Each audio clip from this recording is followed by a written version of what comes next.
बेरोजगारी दर कम होने की उम्मीद, संयुक्त राष्ट्र एजेंसियों ने की पाक की आलोचना। मानवाधिकार संकट उठ खड़ा होगा, शरणार्थियों को चुकानी पड़ रही है कीमत। पाकिस्तान के गृह मंत्री कार्रवाई को दृढ़ संकल्प का बताया प्रमाण।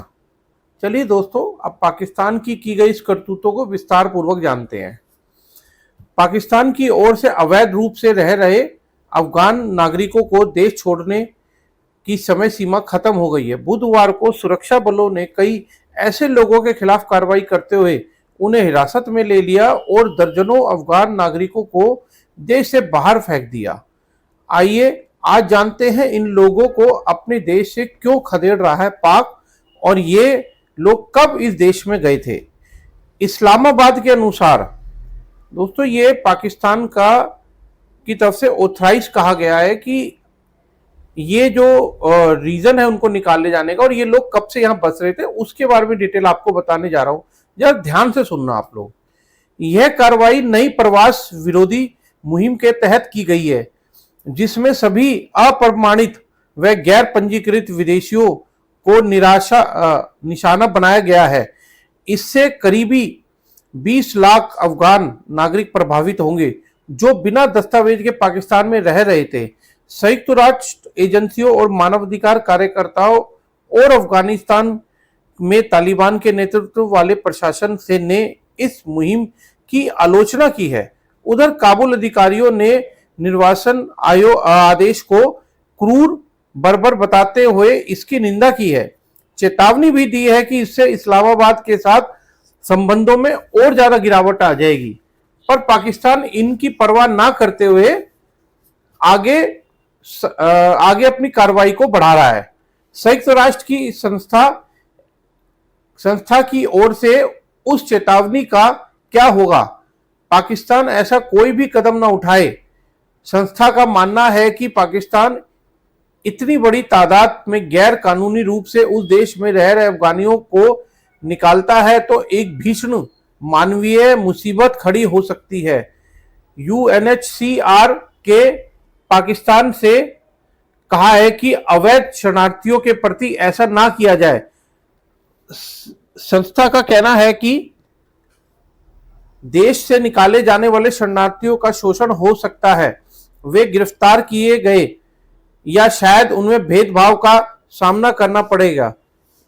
वे क्या करेंगे, कैसे कमाएंगे, कहां जाएंगे, इसके बारे में पाकिस्तान ने बिल्कुल हाथ खड़े करके बोल दिया है कि हमारे से कोई लेना देना नहीं है। पाकिस्तान से कोई ये पूछे कि इतने सालों से जब शरणार्थी आपके यहाँ रह रहे थे तब आपको ऑब्जेक्शन नहीं हुआ, तो अब आपको ऑब्जेक्शन क्यों हुआ? क्योंकि आपके यहाँ खुद क्या भुखमरी हो रही है, और इसका कहीं ना कहीं ब्लेम आप लोग अफगानों पे डाल रहे हैं, जो ये बहुत गलत चीज है। करीब 60,000 अफगान पहले ही अफगानिस्तान लौट चुके हैं।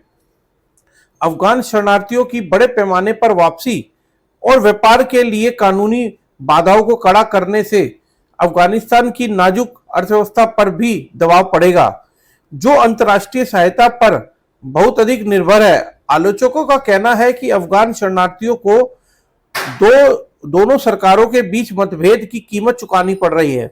पाकिस्तान ने गृह मंत्री सरफराज बुगटी ने इस बात की पुष्टि की है कि अफगान नागरिकों को देश से वापस भेजने की कार्रवाई शुरू हो गई है। बुगटी ने सोशल मीडिया पर मंच पर एक्सपर्ट पोस्ट किया है। आज हमने 64 अफगानी नागरिकों को अलविदा कह दिया है, वे घर अपने वापसी जा रहे हैं। उन्होंने कहा है कि कार्रवाई उचित दस्तावेज के बिना देश में रहने वाले किसी भी व्यक्ति को वापस भेजने के पाकिस्तान के दृढ़ संकल्प का यह प्रमाण है। किसी ने अफगानों को पनाह दी है तो खैर नहीं। पाकिस्तान ने इस महीने अवैध प्रवासियों के देश छोड़े जाने के लिए 31 अक्टूबर तक की समय सीमा की घोषणा की थी। पाकिस्तान के गृह मंत्री ने अपने ही लोगों को चेतावनी दी है कि यदि किसी व्यक्ति ने अफगानियों को पनाह दी तो उनकी खैर नहीं है। उन्होंने कहा कि कोई भी पाकिस्तानी अफगान सहित गैर दस्तावेज अप्रवासी और आश्रय प्रदान करता है तो पाया गया तो उसे कड़ी कार्रवाई की जाएगी। कोई भी पाकिस्तानी नागरिक अगर अवैध अप्रवासियों को घर या रूम किराए पे देता है तो अपराध में वो भागीदारी मानी जाएगी। दोस्तों, कोई पाकिस्तान से ये भी पूछे कि तुम अपने यहां से अफगानों को तो निकाल रहे हो, क्या तुम्हारे पाकिस्तानी जो प्रवासी हैं, जो तुम्हारे पाकिस्तानी नागरिक हैं, वो दूसरे देशों में भी जाके रह रहे हैं? तो फिर तो ये इन्होंने एक ऐसी मुहिम स्टार्ट कर दी कि बाकी देश भी इनको अपने वहां से निकालेंगे, और वो देश क्या, फिर बाकी और देश भी सब एक दूसरे को निकालेंगे। ये तो पाकिस्तान ने सबसे गलत काम किया है। इनको अगर लगता था किसी के दस्तावेज सही नहीं है तो दस्तावेज उनके प्रॉपर बनवाते, मंगाते, कुछ टाइम देते। अब तुम 1 महीने, 1.5 महीने, 2 महीने का टाइम दे के कहो जी कि खाली कर दो, तो ऐसे नहीं होता। तो पाकिस्तान में अफगानियों की स्थिति है, पाकिस्तान में लगभग 40 लाख अफगानी रहते हैं, जिनमें से 17 लाख के पास कोई दस्तावेज नहीं है। अब आप ये सोचिए, 17 लाख अफगानी मतलब उनके साथ कितने परिवार के लोग जुड़ेंगे, वो कहाँ का रोजगार कर रहे होंगे, उनकी दुकानें, बिजनेस होंगे, उन सब का क्या होगा, इसके बारे में पाकिस्तानी सरकार ने कोई भी बात क्लियर नहीं करी है। पाकिस्तान अफगानों को क्यों निर्वासित कर रहा है, इसके पीछे विश्लेषकों का कहना है कि बड़े पैमाने पर बेदखली के पीछे बढ़ रहा उग्रवाद, आर्थिक संकट और सबसे ज्यादा पाकिस्तानी और तालिबान सरकार के बीच खटास है। पाकिस्तान सरकार ने कहा है कि हाल के महीनों में पाकिस्तान के सीमावर्ती क्षेत्रों में हमलों की संख्या में वृद्धि के बाद पाकिस्तान में अवैध रूप से रह रहे अफगानों को यहां रहना हमारे लिए खतरा है। पाकिस्तानियों से कोई ये जरूर पूछे कि ये अफगानी जो एक तालिबान या आप ये और भी जिस भी कट्टरपंथियों के बारे में बता रहे हैं कि वो उग्रवाद बढ़ा रहे हैं, तो उग्रवाद बढ़ा किसकी वजह से? उग्रवाद को पैदा किसने किया? उग्रवाद को पैदा किया पाकिस्तान ने, और पाकिस्तान के पैदा करे हुए आज उन्हीं को दुख दे रहे हैं, तो इसलिए ये परेशान हो रहे हैं। क्यों अफगानियों को बाहर कर रहा है पाकिस्तान? अक्टूबर की शुरुआत में बेदखली आदेश के घोषणा करते समय कार्यवाहक मंत्री बुख्ती ने संवाददाताओं से कहा है कि जनवरी से अब तक 24 आत्मघाती हमले हुए हैं और इन 24 में से 14 अफगानी नागरिक द्वारा किए गए हैं। पाकिस्तान ने तालिबान सरकार पर उन आतंकवादी समूहों को सुरक्षित पनाह देने का आरोप लगाया है जिनके बारे में उनका कहना है कि हमलों के पीछे इसमें पाकिस्तानी तालिबान टीटीपी प्रमुख है। कोई पाकिस्तान से पूछे कि अगर वो अफगान पे आरोप लगा रहे हैं कि उनके पनाहगार है तालिबान, तो पाकिस्तान क्या है? पाकिस्तान में इतने सारे, इतने गिनती नहीं है, इतने ज्यादा उग्रवाद है, इतने ज्यादा वहां पे आतंकवादियों को पनाह दे रखी है पीओके में पाकिस्तान ने। तो पाकिस्तान किस बात का पनाहगार बना हुआ? दूसरे पे उंगली कैसे उठा सकता है जब खुद इस चीज की पनाहगाह बना हुआ है? चलिए दोस्तों, आगे कंटिन्यू करते हैं। 20 लाख अफगानों के निर्वासन से पाकिस्तान अपने बेरोजगारी के आंकड़ों में कमी करने की उम्मीद कर रहा है। हालांकि इस कदम से पाकिस्तान की मुद्रास्फीति की दर पर सकारात्मक प्रभाव पड़ने की संभावना बिल्कुल भी नहीं है।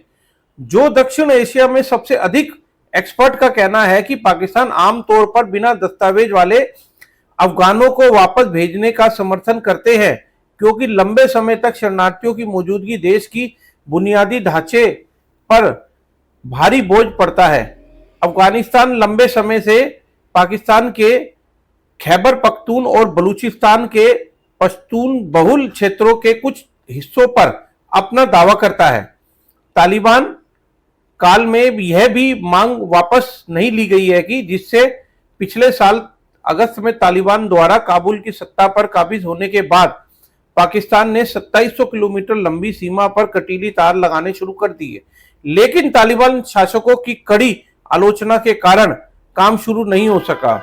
हाल ही में पाकिस्तान विरोधी अभियान के दौरान अफगानिस्तान तालिबान बलों ने भी कई बार सीमा को अवरुद्ध किया है। परिणाम स्वरूप सीमा पर झड़पें भी हुई हैं। इस वजह से पाकिस्तान अपने देश से अफगानिस्तान नागरिकों को बाहर कर रहा है। यह सरासर गलत है और हम लोग इसका कंडम करते हैं कि पाकिस्तान को अफगानों को नहीं निकालना चाहिए, उनको प्रॉपर रेगुलाइज करना चाहिए। और जिनका काम धंधा, जिनके सब कुछ यहाँ पे मौजूद है एट प्रेजेंट पाकिस्तान में, वो बेचारे कहाँ जाएंगे अपने काम धंधे को लेके? उसके लिए क्या आश्वासन है पाकिस्तान का? पाकिस्तान को इस मंच के ऊपर आके बोलना जरूर चाहिए।